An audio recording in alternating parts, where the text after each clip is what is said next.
Bonjour et bienvenue sur Allo Finance pour faire un point sur les marchés américains. Les indices américains devraient ouvrir en baisse aujourd'hui dans le sillage des places européennes plombées par les inquiétudes sur une hypothétique restructuration de la dette grecque et de multiples interrogations concernant la dette italienne suite à l'abaissement de sa perspective de notation par l'agence Standard & Poor's ce week-end. Dans les premiers échanges, le Dow Jones perdrait 0,75% à 12 396 points. Le S&P rendrait 0,93% à 13 315 points, tandis que le Nasdaq céderait 1,07% à 2 318 points.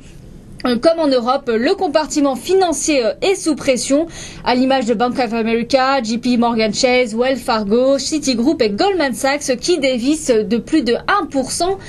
Avant bourse, Campbell Soup a publié ce lundi pour le compte de son troisième trimestre fiscal 2011 un bénéfice net de 187 millions de dollars. Et 57 cents par titre contre 168 millions de dollars et 49 cents par titre un an auparavant. Les revenus sont en légère progression à 1,81 milliard de dollars contre 1,80 milliard de dollars un an auparavant. Mais c'est la soupe à la grimace pour le groupe, puisque les ventes de la branche soupe, sauces et boissons ont chuté de 8% au troisième trimestre, dont un repli de 7% pour les seuls potages aux États-Unis. Le titre du groupe alimentaire américain se replie légèrement de 0,37% avant les premiers échanges sur la cote américaine. Sears Holding a annoncé vendredi soir la démission de son directeur financier Michael Collins pour suivre d'autres opportunités de carrière. Sony perd de 74% à 26,31 $ après avoir anticipé une perte de 3,19 milliards de dollars pour son exercice clos fin mars. Le géant de l'électronique essuierait donc une perte beaucoup plus lourde qu'anticipée suite aux événements climatiques qui ont eu lieu au Japon. Krispy Kreme Donuts bondit de 6,41% à 6,80 $ en pré-séance après avoir fait état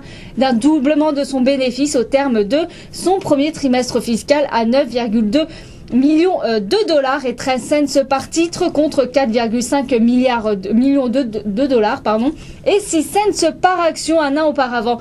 Les revenus ont quant à eux grimpé de 14% glissement annuel pour s'établir à 105 millions de dollars environ. Le groupe alimentaire américain a battu le consensus qui était logé à 9 cents de bénéfices nets par titre et 97 millions d'euros de vente. Voilà ce qu'on pouvait dire sur les marchés américains. Merci et à très bientôt sur Allo Finance.